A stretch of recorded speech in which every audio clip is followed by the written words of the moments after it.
أدي أبي عاوز له مسمن تتعرقنا حشنا مس أبي مس إساياس كده مس إساياس معراء بحنسا علينا ولدنا توالدنا إنا أبزأ ونزي أجي كبير حزن كبير نبعات أكل معنا عننا دكنا بخار عند تحارد حلفنا إنا زي أخن حلفن كلنا إتنا يقدم نكاد أنتي جزية ملوء باهي لسلاسة زنورة جزية موائل نسيت رسيعه هيك من تعلنا أكبيت حزني نازلني أنا بس أبي يجي سكع هيك تقراين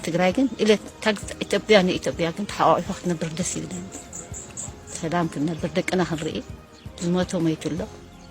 زي ما ترى عينا دك أنا هنردس يدنا محمر يملسن كويلنا كم إنا هنقبر ده دحا سلام كن فتحي سلام بعلو تردي وقفه كلنا كل خبرنا عدنا سلز هلو كل خبرنا يا أخي جيب لي قدم زي تحتي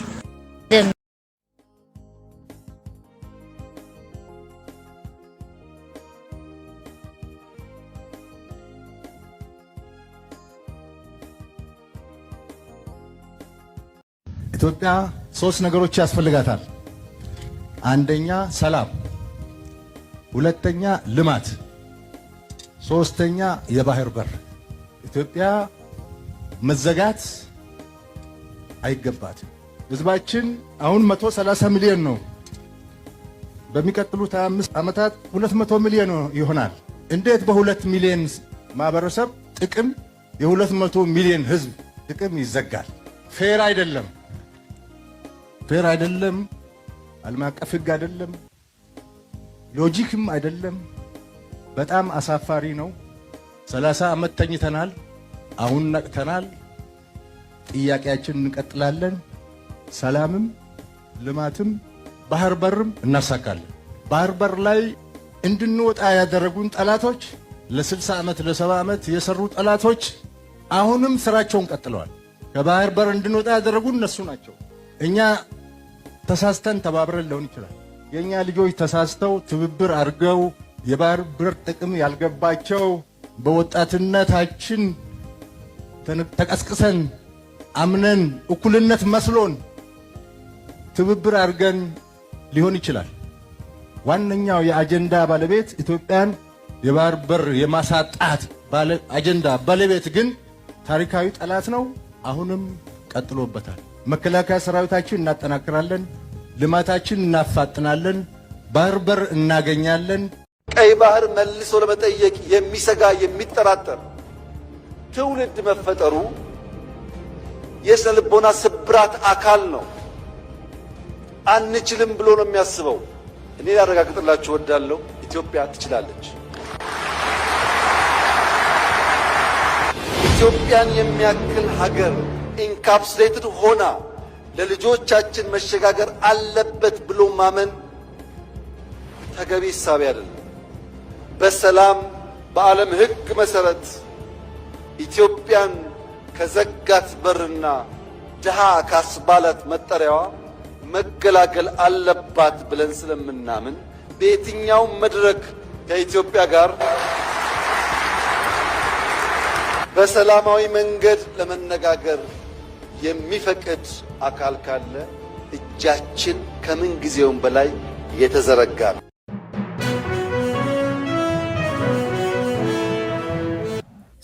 ሰላም ክቡራት ተኸታተልቲ ሊሎቲ ብኸመይ ጸኒሕኩም ተመሊስና መጺናኩም ኣለና ያ ኣብ ትግራይ እንታይ ዘጋጥም ዘሎቱም ሰባት ትግራይ ብጣዕሚ የሕዝን እቲ ኩነታት ናይ ትግራይ ከቢድ እዩ ምሽብሻብ ናይ ኩናት ናብቲ ኣዝዩ ሓደገኛ ዝኾነ ኣዕናዊ ኩናት ንምእታው ዝተወሰነ ደቃይቕ ዝተወሰነ ግዜ ከም ዝተረፈ እዩ ዝረአ ዘሎ እቲ ኩነታት መራሕቲ ህወሓት ካድረታት ናይ ህወሓት መራሕቲ ሃይማኖት ኢና ዝብሉ እዚኦም ኩሎም ተሓጋጊዞም ነቲ ህዝቢ በቃ የዳናግርዎን ናብ ኩናት ከኣቱ ጸላኢ መጻካ ጸላኢ ኣትዩካ ኣብ ማእኸልና ኣትዩ ዝኾነ ነገራት በቃ ከምስታት ናይ በቃ ከይፈተወት ህዝቢ ናብ ኩናት ንኽኣቱ ነቲ ኩናት ንኽቕበሎ ነቲ ህወሓት ንስልጣና ኢላ ትኸዶ መንገዲ ትኸዶ ኩናት نعو دقاف ناي حزب نخرخبلو بقى بتوم مراحت هايمانوتي ناز بهالو ناي هوحات كادرتات كيترفه بقى كوينات نخوينات كبار خون ريو مالنا سمعوا امو مراح زلو بእግዚአብሔር እግዚአብሔር ይቅድምት ቅድሚ ዝኸይር ዘሎ እግዚአብሔር ይርዓድ ዝለቆ ዘሎ እግዚአብሔር ይምስል ዝኸይር ዘሎ ስለዚ ኣብ ልዕሊ ሕዋትና ኣብ ልዕሊ ዞም ዓበይቲ ጀነራላት ተጋሩ ኣብ ልዕሊ መንእሰይ ኮይኑ ዝሰርሑ ዘሎ እግዚአብሔር እዩ ዋይ ኣቱም ሰባት እዞም ኣቦ እዚኦም ሲ ግደፉ ዞም ደቀይ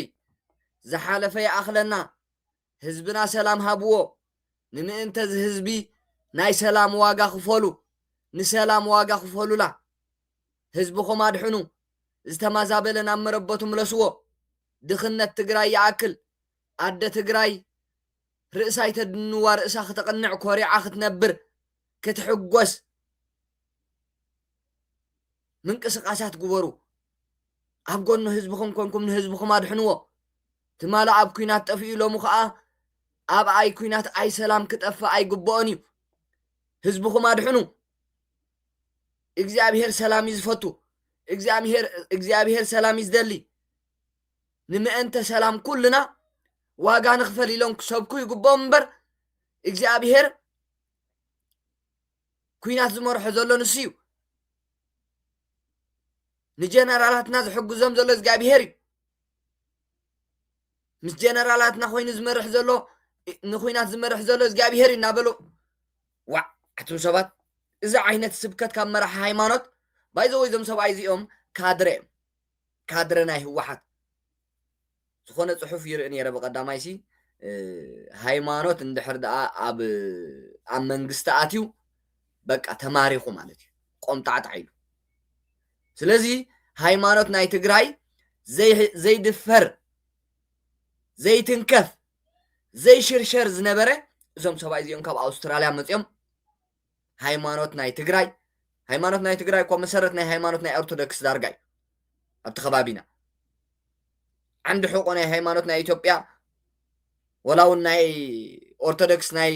ኤርትራ ኣክሱም እዩ መበገስ እዩ ወይ እውን ትዋና በቃ ሃይማኖት ናስ ኣብ ኣክሱም እዩ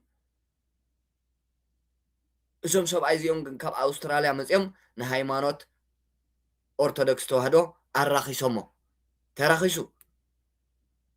ኩናት ዝመርሕ ዘሎ እግዚአብሔር እዩ ጀነራላትና ዝሕግዞም ዘሎ እግዚአብሔር እዩ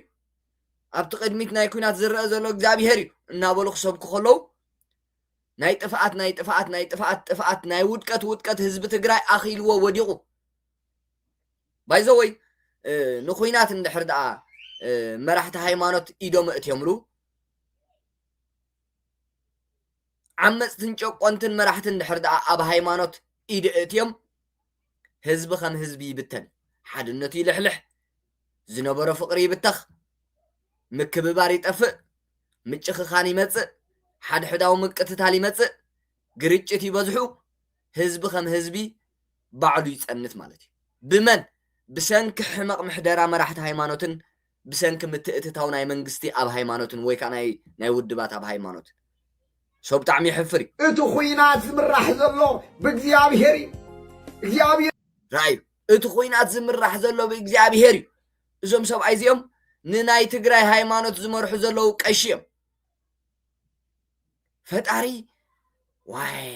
ክሳብ ክንደይ ወዲቑ ዝሕብረተሰብ ገርም ቅድሚት ዝኸይር ዘሎ እግዚአብሔር ቅድሚት ዝኸይድ ዘሎ ኣብቲ ኩናት ሲ ቅድሚት ዝኸይድ ዘሎ እግዚአብሔር ዓድ ዝለቆ ዘሎ እግዚአብሔር እዩ ምስ ህዝቢ ዝኸይር ዘሎ ስለዚ ኣብ ልዕሊ ሕዋትና ኣብ ልዕሊ ዞም እዚኦም ሕጂ ሲ ቀሺ ዲና ንብሎም ወይስ ካድረ ናይ ህወሓት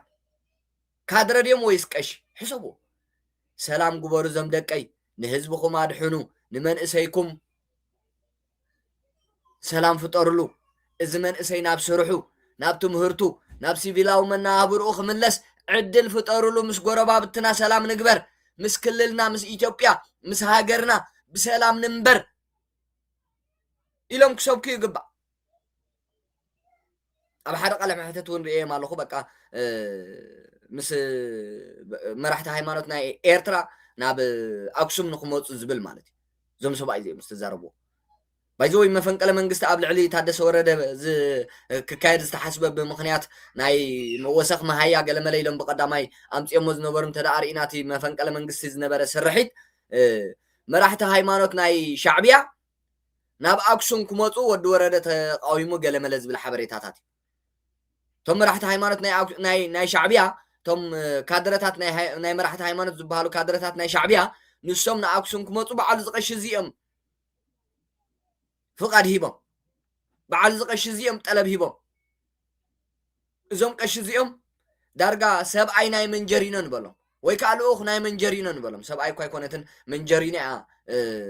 አደኖ ጣዕሚ ሕማቅ ከዛርቡና የመቱም ቤት ጀነራላት ተጋሩ ኣብ ልዕልቲ መንእሰይ ኮይኑ ዝሰርሑ ዘሎ እግዚአብሔር እዩ ዋይ ወዲቕና ህዝቢ ትግራይ ምሕረት የውርደሉ كم زند أبولو ندعلم مرحته واحد ن حزب تجري نابكينات اتيمو أبكل تشحن عسران عامة مهرت قدمي استوسن أوارح نايتي كل عورار من جمارو سلطانه مكو حسن كاب تحت النت كدحنون مرحته واحد شعون حزب تجري كم يجرم أبقولنا ما سلفوا ما تخوينات كم يجرم حزباو خون سريحهم سمعوه تدغاغامي زغلصتو قنوع حزباو مسمرنا حزنا خصع زمكتنا نسوم نتوردو نحنا ناديبنا اب منقد خنراخبينا رايو منجرينا اب كلتشحن عسران تزي تغاغي اب مليون مادراش اما اخل اديس ابا خوينا خمس عينت فخرات تفكر نيرا نسوم كوردو نحنا خنديب اب منقد خنراخبينا اذا عينت بوليتيكاوي مناورا تتقيمم نحزب تግራይ ናይ ስልጣኖም ባርያ ናይ ስልጣኖም መናውሒ ናይ ስልጣኖም አገልጋሊ ንስልጣኖም ዋጋ ዝኸፍል መስዋዕቲ ዝኸፍል ገይሮም ህዝብ ትግራይ ናብ ዲቅ ዝበለ ናብ ከሓው ዘይክእል ኩናት እትዮም ኣብ ትግራይ ሎም ትግራይ ተኸድኩም እንኮ ዓይኑ ሰኣነ ኢዱ ሰኣነ እግሩ ዝተቆርፀ ኣካላቱ ዝተባላሸወ ደቂ ኣንስትዮ ክሳብ ማህፀነን ዝተጎድዓ ብምንታይ ብሰንኪ ዝነበረ ቁልዕ ወራር ብሰንኪ ናይ ድሮናትን ካልእን ደብዳብ ንባዕሎም ግን ድሒኖም ኣካሎም ዝጎደለ የብሎም ፀገም ኣእምሮ ዘጋጠሞም የብሎም ደቆም ኣየሰንኮሉ ደቆም ኣይተንከላበቱ መራሕቲ ህወሓት ብዋጋ 1.5 ሚልዮን ትግራዋይ سلطانهم او حسماتهم سوات بواقع حدا نطبح 5 مليون تقراوي كاب تحتات ندحينوماتهم سوات بواقع حدا نطبح 5 مليون تقراوي كاب قلاتات تنبين الروباتات تكزن نابتو زنبرو مأخل كتما مقالة تمليسا من جرينو اب حدا غزي نعايلو مسوات زخفله تقراوي يلن نعايلو استسوء تقراوي يلن الى اخحيداتون من اسي تقراي مسوت تحيزو زي አራይ ወርቂ ምግበ ሃይለ ዝበሃል ባህላዊ ጀነራልን ነዞም አካሎም ንምእንቲ ስልጣን ናይ ዚኦም ክብላ አካሎም ዝጎደሉ መንእሰያት ተጋሩ ሓሳኻት ይልጽሪፎም ሓደ ግዜ ዝገርም እዚኦም እዮም ስለዚ ንህዝቢ ትግራይ ንስልጣኖም መስዋዕትን ክኸፍለሎም ትኹይናት ህዝባዊ ገይሮም ከመይ ገይሮም ከም ዘለዓልዎ ራእዩ ከም ትውድብና በተደጋጋሚ ዝገለጸቶ قنوع حزباو مسمرنا حزنا خصع زمكتنا نسوم نتوردو نحنا ناديبنا اب منقد خنراخبينا يقرم كاي وقتك حوحات حزون كموترو نفاس نابزح حيلو زنبل انتي بلت بعراي نابزبل يبل عرفة صنع بموال ام مسمرات صنيعه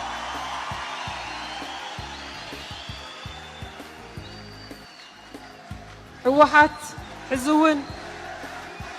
ايش يدقم له ايش يدقم له هو حوحات حزون كموترو نفاس نابز حيلو زنبل انتي بلت بعراي نابزبل يبل عرفة صنع بموال ام مسمرات صنيعه حزباونتا ابز فتان مدرخ زي امسكي رايا بقصالون ካብዚ ዝተፈለየ ቅዋም ከም ዘይህልዋ ኣብ ዝዕለት 11 ለካቲት ዳግም ቃል ኪዳና ኣሐዲሳ እያ ከምቲ ውድብና ብተደጋጋሚ ዝገለጸቶ ቁኑዕ ህዝባዊ መስመርና ሒዝና ክሳዕ ሽዑ ህዝቢ ትግራይ ሓድነት ነይርዎ ረኣይዎ ሚልዮንም ኣዳራሽ መሊኡ ኣብ ኣዲስ ኣበባ መንእሰይ ትግራይ ሓድነት ነይርዎ ብሰንኪ ሽዑት ህዝቢ ትግራይ ስለ ዘይርድኦ ዝነበረ እምበር ብሰንኪ ጨቋንን ዓማፅን ምሕደራ ናይ ህወሓት ኢህአደግ እናሃለዎ ኣብ ልዕሊ ህዝቢ ኢትዮጵያ ዘውርድዎ ነበረ ግፍዕን መከራን ኣብ ልዕሊ ህዝቢ ትግራይ በቃ ኣብ ዝኾነ መንገዲ ብበላሕቲ ነገራት ብኻራን ብመሳምርን ብእልፍ ገለመለን ዝቁተለሉ ዝነበረ ትግራዋይ ብምዃኑ ጥራይ ሽዑ ግዜ ትግራዋይ ሓድነት ገይሩ ከም ዝሕጂ ትርእይዎ ዘለኹም ሚልዮንም ኣዳራሽ ዕቅ ኢልዎ በቃ ዝመከትና ንሶም እንትወርዱ ንሕና እናደየብና ኣብ መንገዲ ክንራኸብ ኢና ባይዘወይ እዚ ትምክሕቲ ዝን ካልእ እንተዳማሚሩ እዩ ኣብ ትግራይ 1.5 ሚልዮን ትግራዋይ ክጠፍእ ተገይሩ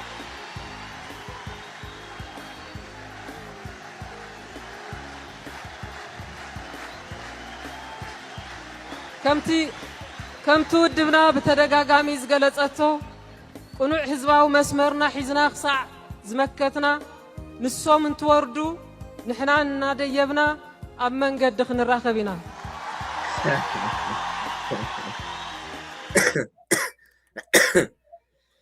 ኣይ ያ ስለዚ እዞም ኣብ ትግራይ ዘለው ቀሺ ዝበሃሉ ካድረ ናይ ህወሓት ከዓ ካብዛ መንጀሪኖ ዝበለታ ኣይፍለን እዩ መንጀሪኖ ንውድባ እዚኦም ከዓ መራሒ ሃይማኖት ተመሲሎም ሕሰብዎ ህዝቢ ክርስቲያን ህዝቢ ኦርቶዶክስ ተዋህዶሲ ትሕቲ ፈጣሪ ንመን የምልኽ ንኸም በዓል እዚኦም ቀሺ ዘምልኽ ስለዚ ትሕቲ ፈጣሪ ስለ ዝኾኑ እዚኦም ፈጣሪ ዝብሎን ፈጣሪ ዝገብሮን ፈጣሪ ዝደልዮን ፈጣሪ ዝሓስቦን ክሰብኩ ይግባእ ንህዝቦም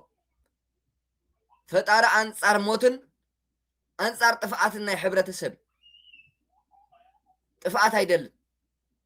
ሞት አይደለም حدحዳው ግጭት አይ ፈጣሪ ዘይፈትዎ እዩ ዝኹሉ ነገር ስለዚኦም ቀሽ እዚኦም ከዓ ዞም ደቀይ ንህዝብኹም ክብሪ ሃቡ ምስ ህዝብኹም ተራኸቡን ተላዘቡን ንህዝብኹም ሰላም ፍጠርሉ መንገዲ ሰላም አርእይዎ መንእሰይ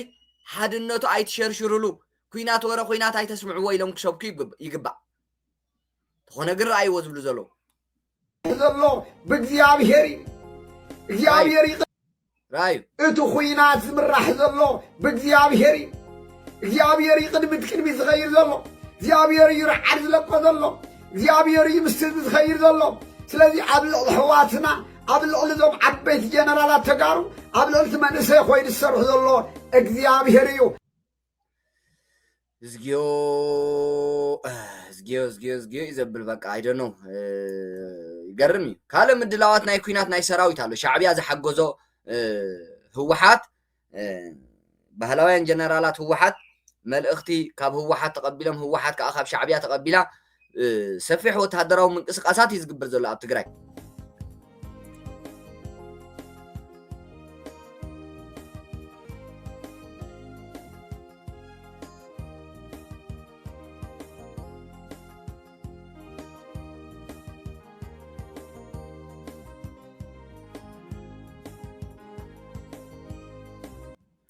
رايوه تريوا لهم دو ازخل وتهدراو كورس وتهدراو تعليم وتهدراو سلطنا بحاجز ناي شعبيه ايو اب تግራይ ዝግበር ዘሎ ኢትዮጵያ ንምብታን ትግራይ ዳግማይ ናይ ኩናት መናሃርያ ንምግባር ትግራይ ዳግማይ ንምጽናት ዳግማይ 1.5 ሚልዮን ትግራዋይ ንምጥፋእ መላእ ሕጂ ዝኽፈት ኩናት ከአሞ በቃ ካብ ናይ ትማል ዝገደደ ይኸው ትማል ሓይል ነይርዎ ከም ዝራእኹም ናይ ሚልዮን ማድራሽ መንእሰይ ትግራይ ሓድነት ነይርዎ ተኹይናት ጸላእት ዝፈጠርዎን ጸላእት ዝደልይዎን ይዝመስሎ ነይሩ ግን ከዓ ህወሓት ስልጣናን መውሓስን ካብ ተሓታትነት ንምህዳምን ዝወልዖ ተኹይናት ነይሩ ዝወልዖ ጀኖሳይድ ነይሩ ዝወልዖ ቁልዕ ወራሪ ነይሩ ንኹሎም ዞም ጀኖሳይደራት ንብሎምን ቁልዕ ወራር ፈጺሞም ንብሎም ኣብ ትግራይን ጀኖሳይድ ፈጺሞም ንብሎም ኣብ ትግራይ ህወሓት ንስልጣና ክትብል ካብ ተሓታትነት ክትሃድም ዝፀውዐቶምን ዝጠለበቶምን እዮም ስለዚ ሽዑ እቲ መንእሰይ በቃ ወንን ሓይልን ስምዒትን ኩሉ ነገር ነይርዎ ሎሚ የለን ከም ዝበሃል የለን ስለዚ እዚ ኩናት እዚ ሕጂ ክጅመር ደቃይቕ ዝተርፈ ዘሎ ሻዕብያን ህወሓትን ተሸብሸብቲ አንጎድ ዝብልዎ ዘለዎ ከም ናይ መርዓ ወይ ከዓ ውራይ ኣብ ትግራይ ህዝቢ ከም ህዝቢ ዘትርፍ ኣይመስልን ብለኩም ኣለኹ ህዝቢ ትግራይ ነዚ ሕጂ ሻዕብያን ህወሓትን ዝኸድዎ ዘለዉ ናይ ኩናት ጽምዶ ክቃወሞ እዩ ዝግባእ ብትርኽ ኩሕዶ እዩ ዝግባእ እዛ ኩናት እዚኣ እንተተወሊዓ ህዝቢ ትግራይ ነበረ ክኸውን ይኽእል እዩ ምክንያቱ ኣብ መንጎ ህዝቢ ኮይኖም እዮም ክዋግኡ ኣብ ማእኸል ህዝቢ ኮይኖም እዮም ነብሶም ክከላኸሉ ክፍትኑ እቲ ህዝቢ ከይፈተወ ኣብ ጎንና ክስለፍ ኢሎም ካብ ህዝቢ ወፂኦም ኣይጋደሉን እዮም ካብ ህዝቢ ወፂኦም ኩናት ኣይውልዑን እዮም ኣብ ማእኸል ህዝቢ እዮም ክኾኑ ሶ ፀላኢ ህዝቢ ንምጥፋእ እዩ ክብገስ ሻዕብያ ማለት እዩ ሻዕብያን ህወሓትን ህዝቢ ንምጥፋእ እዮም ክብገሱ መንግስቲ ኢትዮጵያ ከዓ ሰራዊት ኢትዮጵያ ከዓ ነብሱ ክከላኸል ናይ ግድን ናብቲ ኣሎ ዝበሃል መበገስን መዋፈርን ናይ ህወሓት መጥቃዕትታት ክፍፅም መን ይጉዳእ ህዝቢ መን ይጠፍእ ህዝቢ መወዳእታት ኩናት ስዑረቶም ምዃኑ ዝሰዓርሉ ምዃኑ ምስ ፈለጡ ኣቑሑቶም ጠርኒፎም ናብ ሻዕብያ እዮም ክኸዱ መራሕቲ ህወሓት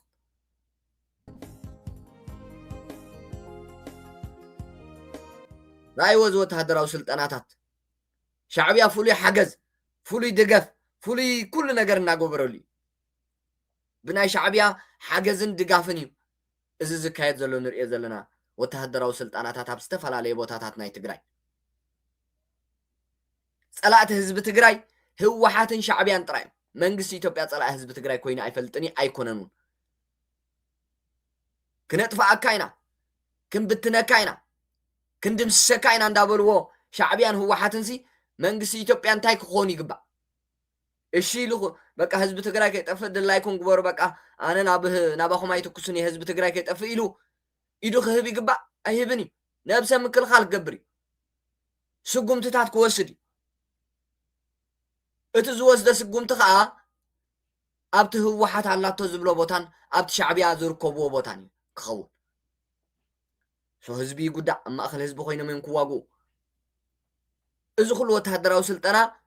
إثيوبيا أنا ببتانيو أب تجرا استفترة شجر استسعنا سلام يلن سلام زسنو وزلو سلام زشرشر زلو نسلام زهدوم وزلو مرحته واحد شعبياني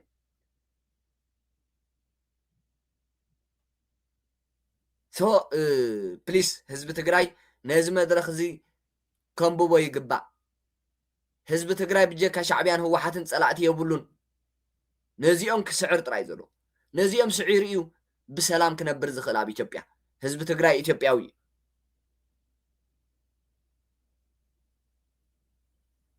قرمكم سلازي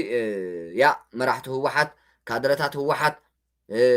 مرحت هايمانوتي نازبلو كادرتات هو حات بهلاوين جنرالات هو حات زيهم كلهم صار حزب تقراي ام كوينم زلو زمصنا خوينات كافت زحلفه خوينات بزبلص تدالينا خنمكتل نخل وتادراو سينس خاينس انطم سلازدلي زيونا متنقاقنا مسرحن سلازلو راي بقى خوينات كمصاناي تخوينات كو بعلم يم زدلي وزلو تخوينات كو نخجمر بعلم يم زقالطفو زلو تخوينات كو نابن حزب تقراي كمحر زي كل درجه زبطحو زلو ازيوم ኩናት ዝምህለሉ ዘለው ኩናት ክመጻለም ዝምህለሉ ዘለው ማዓሲ ዝጅምር መንግስቲ ኢትዮጵያ ማዓሲ ዝጅምር ሰራዊት ኢትዮጵያ እናበሉ ማዓልታው ክምህለሉን ክምነይን ዝውዕል ዘለው እዚኦም ግን ከዓ ንህዝቢ ትግራይ ንምድንጋር እቲ ኩናት ምጅማሪ ተርፎን መሊኡ ከየጥፋእና ከሎ ከዓ ምድላዋትና ነርኢ ኣለና ንገብር ኣለና ኩናት ንምክልኻል ኢና ንንቀሳቀስ ዘለና ሰራዊት ነሰልጥን ዘለና እናበሉ ነቲ ህዝቢ የዳናግሩሉ ኩናት ንኸጅምሩ ኢትዮጵያ ንኽብትኑ ማዓልታው ሰራዊት የሰልጥኑሉ ኣይሸመረሎምን ዘሰልጥንዎ ዘለው ማዓልታው ዘሰልጥንዎ ዘለው ሰራዊት ገገዲፎም ናብ ሓራ መሬት ትግራይ ናብ ሰራዊት ሓይሊ ሰላም ትግራይ ናብ ቲፒኤፍ ይፅምበር ኣሎ ይኸይድ ኣሎ ገገዲፎም እምበር ንሶም እቲ ምስ ሻዕብያ ክሳምዑ ከለው ዝነበሮም ሰራዊት ተዝህሉ ክሳብ ሕጂ ቀደም ኩናት ጀሚሮም ህዝቢ ትግራይ አጥፊኦሞም ሃለው ግን ሰራዊት ሓይሊ ሰላም ትግራይ ንሰራዊት ትግራይ ከድሕኑ ኢሉ ዕላማ ስለ ዝገበረ ነቲ ኣብ ትሕቲ ባህላውያን ጀነራላት ህወሓት መጻወቲ ናይ ሻዕብያ ንምእንተ ስልጣን ናይ ሻዕብያን ህወሓትን ኢሉ መስዋዕቲ ክኸፍል ተሓሲቡ ዝነበረ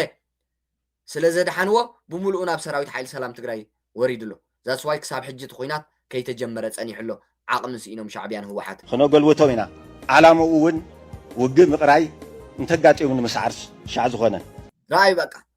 ንሕና ንንቀሳቐስ ዘለና ንሕና ወተሃደራት ንሰልጥን ዘለና እቲ ኩናት ንምብርዓን ንምስዓር ወይ ከዓ ንምትራፍ ከምዚ ኢሎም እዮም ንህዝቢ ትግራይ ዘዳናግርዎ ዘሎ ንሶም ግን ኩናት ንምጅማር እዮም ስልጠናታት ዝገብሩ ዘሎ ኩናት ንምጅማር እዮም ምንቅስቃሳት ክገብሩ ንሪኦም ዘለና እቶም ሰባት ካብዚ ቀፂሎም ዝቐርዩ ምናልባት ናይ ሰራዊት እዚ ካብቶም ኣብ ትግራይ መዓልታዊ ሰራዊት ክዕፍን ዝውዕል ዘሎ ፍስሓ ማንጁስ ዝበሃል ናይ ፀጥታ ሓይሊ መዓልታዊ መንእሰያት ንበዓልቲ ካሜራማን ሰነዳት ናይ ጀኖሳይድ ዝጥርንፍን ዝእክብን ዝነበረ ከይተረፈ ዝጨወዩ በዓል እዚኦም እዩ ዝበሃል ጠቃምነትና ሕገ ደንብና ንምስትኽኻል ኣብዞም ከምዚኦም ዘሉ ተፀሚድና ንሰርሕ ኣለና ቀረባ ግዜ ከዓነ ብሓባር ኮይና ንተግባራውነቶም ንሰርሖምን ንቀሳቀሰሎም ስለ ዝኾነ መላእ ናይ ፀጥታ ሓይልታትን ብፍላይ ከዓ ሰራዊትናን ነዚኦም ግምት ኣእትዩ ዝወሃቦም መምርሕን ድልውነትን ብቐፃልነት በብደረጃ ዘሎ መራርሓ ክሰርሕ ብዘጋጣሚ እዚ መልእኽቲ ከሕልፍ ይደሊ ካልእ ረኣይዎ በቃ ንሕና ፍሉያት ሰባት ኢና ንኩናት ፍሉይ ክእለትን ልምድን ጥበብን እዩ ዘለና ንዱሮን ነሽካዓ ኢና ንዱሮን ነስሕታ ኢና ዱሮን ክተጥቅዓና ኢላ መፅያ ዝተፈላለየ ኣንፈታት ተጠቂምና ዝተፈላለየ ሜላ ተጠቂምና ኣሽኪዕናያ ካብ ሞት ንድሕን ዜጋታት ኢና እዚ ዓይነት ዓቕሚ እዩ ዘለና እናበሉ ነቲ ዱሮን ስለ ዘላ ምስ ዱሮን ከላሽን ሒዝና ምስ ዱሮን ኣይንገጥምን ዱሮን የብልናን ምስ ሰራዊት ኢትዮጵያ ገጢምና ክንስዕር ኣይንኽእልና እናበለ ተቃውሞታት ዘስምዖም ዘሎ ሰራዊት ንምትላል ዝገብርዎ ዘለዉ ከዓ ስምዑ ሓድሽ ቪድዮ ከዓ ተለቂቁሎ ስምዑ ድሮን ያው ታናይ ድሮን ደሞ ድሮን ያው ኣዛዝየ ነይረ ሽዑ ድሮን ትመጽእ መጽያ ምሳለት ያው ቦታ ዝቕየር ኣብ ጽላል ይገብራ ዜራ ምስ ቀረጸታ አልዒለ ቦታ ይቀይራ አፍታ ዝቀየር ኩላ አባ ዓሊባትላ መሻ እንደገና አፍታ ዝቀየር ኩላ ካሊ ሄዳ ዜራ ረኺባታ አባ ዜራ መሻ እንደገና አልዒለ ያ ቦታ ምዝወረት ካላይ አቱም ሰባት ዋይ ቴክኖሎጂ ዘይ ዓጠቀ ከመጌሩ የሸንፎ ከመጌሩ የታልሎ ዱረንሲ አነ ምስ ሓላፊ ነረ መኪና ሒዝና ነርናስ በቃ ዜራ መጽያስ ኢላትና ድሓር አነ ነታ ቦታ ምስ ቀየርኩ አብ ዓሊባታ እንደገና ከዓ ካልኣይ ግዜ መጽያ ከዓ ኢላትኒ ቦታ ቀይረ አብ ዓሊባታ ከምዚ ጌርና ኢና ንዱረን ነሽከዓ ከምዚ ጌርና ኢና ንዱረን አሽኪዕናያ እዛ ዓይነት ዓቕሚ ዘለና ተባሂሉ ረኣይዎ ናይ ቀደም ዝተዛረቡ ሕጂ ወፅዩ ንምንታይ ሕጂ ዝዝርጋሕ ዘሎ እዚ ቪድዮ እንተዳኢልኩም ሰራዊት ንባህላውያን ጀነራላት ህወሓት ሕቁ ሂብዎም ወላ ሓንቲ ኣፅዋር ዘይብልና ምስ ኩሉ ዓይነት ቴክኖሎጂ ዝዓጠቐ ሰራዊት ኢትዮጵያ ገጢምና ክንስዕር ስለ ዘይንኽእል ኢሉ ሕቶታት የልዕለሎ ማለት ነዚ ንምትላል ነዚ ንምድንጋር ንሕና ኮን ንዱሮን ብከምዚና ንስዕራ ከምዚ ጌርና ኢና ንዱሮን ነሽካዓ ከምዚ ጌርና ኢና ካብ ዱሮን ነምልጥ እናበሉ ከዓ ፖለቲካ ይሰርሑ ኣለዉ ከዓ ኣባ ዓሊባትላ ኣይረኸበታ ካብ ረብዓይቲ እኳ ያው ዝሮ ምስ መፀትኒ ጎማ ነፊስኒ ብቸርኬ ከይደ እያ ቀጢለ ብ80 ይከድን ኩሉ ብሙሉእ 80 ይውድእን ካብ ብ80 ይኸድ ናብ 60 ይውርዶ ናብ 40 ይውርዶ ይውስኾ ታርጌት ክትእትወነ ይከኣለትን ታርጌት ዋይ ኣቱም ሰባት ይገርም ኳይ ዱረንሲ ንመኪና ስሒታታ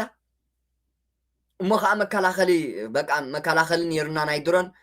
ትመጽእ እንትኩሰላ ብኸምኡ በቃ ታርጌታ ክትሃርም ኣይከኣለትን ገለመለ ተዝብል እኳ ቁርብ ዳሓን ይገርም ክትትወን ስለ ዘይከኣለት ያው እግዚአብሔር ይመስገን እስካብ ሕይ ወፅአን ይኹን እዚ ኩሉ ነገር ምስ ሓለፈ ፅሮ ድሮን ተባሂለ ያው ሓደ ሓደ ኣርክትና ኢሎምና ማለት እዩ ኣቱም ሰባት አሁን ተራራ ከዘራ ይዞ ይገርም ኳይ ጉልበት ይዞ ያልወጣውን ተራራ ከዘራ ይዞ አይወጣውም ይባላል። በጉልበት ዘመን ያልሆነውን ዛሬ አይሳካም። ቱ ሌት ባይዘው የኢትዮጵያን መንግስት በኃይል ቱ ሌት አይቻልም። አለፈ። ያኔ ተሞከረ አልሆነም፣ አለፈ። ካሁን በኋላ ሰላም ብቻ ነው። ያ መራሕቲ ህወሓት ካድረታት ህወሓት ናይ ህወሓት ተላኣኽቲ መራሕቲ ሃይማኖት ኢና ዝብሉ ኣካላት እዛ መልእኽቲ ናይ ዶክተር አብይ አሕመድ ቀዳማይ ሚኒስትር ኢትዮጵያ ተተቀቢለማ ጽቡቅ እንደ አባይ ሺህ ዓመት ሸለቆ ውስጥ ሲጓዝ ይኖራል እንጂ አንድም ቀን መንግስት በኃይል መጣል አይቻልም። ለዚህም የትግራይ እናት የምትፈልገውን ሰላም ማምጣት መሯቸዋል። እነሱ ልጆቻቸውን ገብረው በቃን ብለዋል። ለእነሱ ሰላም በእኛ በኩል ዝግጁ ነን። በዚያ ሳይድም ዝግጁ መሆን ያስፈልጋል። በቅርቡ ሰምታችሁ ከሆነ ወታደሮች ደሞዝ ጭማሪ በሚል ትንሽ ችግር ገጥሞ ነበር ትግራይ ውስጥ። ትግራይ ያሉ የታጠቁ ኃይሎች በዲዲአር በህጋዊ መንገድ ቢወጡ ለራሳቸውም ለቤተሰባቸውም ለሀገርም ይጠቅማል። ያ ወጣቶች ናቸው፣ ጉልበት አላቸው፣ ማቋቋም ይቻላል። እነሱ ዲዲአር ፕሮሰስ ውስጥ እንዳያልፉ አድርጎ በመያዝ በደሞዝ መጨቃጨቅ አስፈላጊ አይደለም። ትግራይ የምንልከው በጀት በሙሉ የሚውለው ያ አብዚያ ስምዑ ሕጂ ትግራይ የምንልከው በጀት በሙሉ ለወታደሮች ነው። ይህ ትግራይ እየጎዳ ነው ያለው። በነገራችን ላይ አሁን ለምሳሌ ጅጅጋ በጣም ከፍተኛ ለውጥ አለ። በኮሪደር አይታችኋል። ከሶማሌ ክልል ገቢ በከፍተኛ ደረጃ የትግራይ ክልል ገቢ ይበልጣል። ባለፈው ዓመት የትግራይ ይበልጣል። ከጅጅጋ ገቢ መቀሌ 6-7 እጥፍ ይበልጣል ገቢው። ገቢ ተሰብስቦ ከሶማሌ ክልል በላይ ከዚህ ተመድቦ እንዴት መቀሌ ውስጥ 1 ኪሎ ሜትር 2 ኪሎ ሜትር ኮሪደር አይሰራም? ያ ይበልጣል ገቢያቸው። በፋክት ያለው እናንተ ማየት ትችላላችሁ። ኣብ ልምዓት የለውን መራሕቲ ህወሓት ስልጣኖም ምውሓስን ካብ ተሓታትነት ንምህዳምን ያስዋይ መፈንቀለ መንግስት ዝገበርሉ እኮ ስልጣንና ኣምለጠት ድሓር ተልእኾ ናይ ሻዕብያ ኣሎ። ካብ ኢትዮጵያ ባይዘወይ ወፂኦም እዮም ባዕሎም ብፍቃዶም ብገዛእ ፍቃዶም መራሕቲ ህወሓት አንጻር ኢትዮጵያ ከይዶም ካብ ኣባልነት ፖለቲካዊ ፓርቲ ተሰይጎም አንጻር ልምዓት ኢትዮጵያ ከይዶም ምስ ሻዕብያ ፀሚዶም ኩናት ንኢትዮጵያ ንምውራር ምንቅስቃሳት ገይሮም ተልእኾ ሻዕብያ ተቀቢሎም ኩሉ። ስለዚ ኣብ በቃ ንኩናት ኣብ ምድላውን ኩናት ኣብ ምፍጣርን እምበር ኣብ ልምዓትን ኣብ ሰላምን የለውን መራሕቲ ህወሓት። ቀደሞም ኣይነበሩን። ናይ ልምዓት ሰባት ኣይኮኑን፣ ናይ ሰላም ሰባት ኣይኮኑን። ሕጂ እውን ክኾኑ ኣይኽእሉ።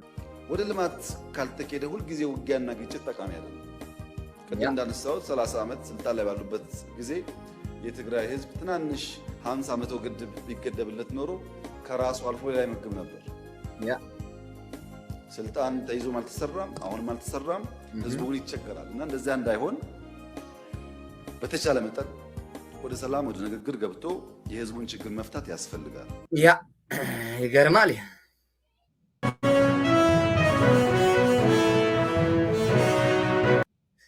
ነዚ ክትሰምዕዎ ፀናሕኩም እዩ ዝመስል ነይሩ እቲ ምዕባሌታት ናይ ትግራይ መራሕቲ ሃይማኖት ከመይ ገይሮም እዮም ነቲ ኩናት ዝባርኽዎ ዘለዉ። እግዚኣብሄር በቃ ኣብ ኩናት ኣብ ቅድሚት ንሱ እዩ ዘሎ። ጀነራላትና ነቲ ኩናት ክመርሕዎ እግዚኣብሄር ኣብ ቅድሚት ኮይኑ እዩ ዝመርሕ ዘሎ ገለ እናበሉ ኩሉ በቃ እቲ ጎስጓሳት ናይ ኩናት ረኣይዎ። በቃ እዚ ቀሺ እዚ ዝዓንተቦ ተሰማዕኹሞ ዋላ ቀዲ ናይ ሓፈሻዊ በቃ ሕጂ ኣብ ትግራይ ዝሰብኮ ዘሎ ከምዚ በቃ ምስ ሻዕብያ ምስ መንግስቲ ኢትዮጵያ ኢሉ ኣይፈልጥን። ትግራይ ኢትዮጵያ እኳ በጀት ካብ ኢትዮጵያ እናተቀበለ ኣብ ውሽጢ ኢትዮጵያ እንዳነበረ ንሻዕብያ ንመንግስቲ ኢትዮጵያ ክሒዱ ሻዕብያ ክብል ይውዕል ዝቀሺ መራሕቲ ህወሓት ከዓ ንሳኹም ልዮም ዝውዕሉ ስለዚ ካድረናቶም ልኡኽናቶም እዩ ዝቐሽ እዚ ዝገርም ስለዚ ነዚ ዝመስል ነይሩ ክቡራት ተኸታተልቲ ሎቲቪ ሰላም ይፍጠረሎም ተጋሩ ኣብ ትግራይ ሰላም ይፈጠር ወላ እውን ንህዝቢ ኤርትራ ምክንያቱ እቲ ኩናት ተጀሚሩ ሻዕብያ እውን ስለ ዘለዎ ብዋንነት ንህዝቢ ትግራይን ንህዝቢ ኤርትራን ጠቕላላ ከጥፍእ ዝኽእል ኩናት ይኸውን ዝኽእል ስለዚ ሰላም ይፍጠረሉ ነቲ ዞባ ሰላም ይፍጠረሉ ንህዝቢ ኤርትራን ንህዝቢ ትግራይን ንህዝቢ ኢትዮጵያን ክሳብ መወዳእታ መደበይ ምሳይ ስለ ዝፀናሕኩም ናይ ሎሚ ትሕዝቶይ ነዚ ዝመስል ነይሩ ኣብ ናይ ዳሓር መደብና ክሳብ ንራኸብ ሰላም ንኩልኩም يغني لي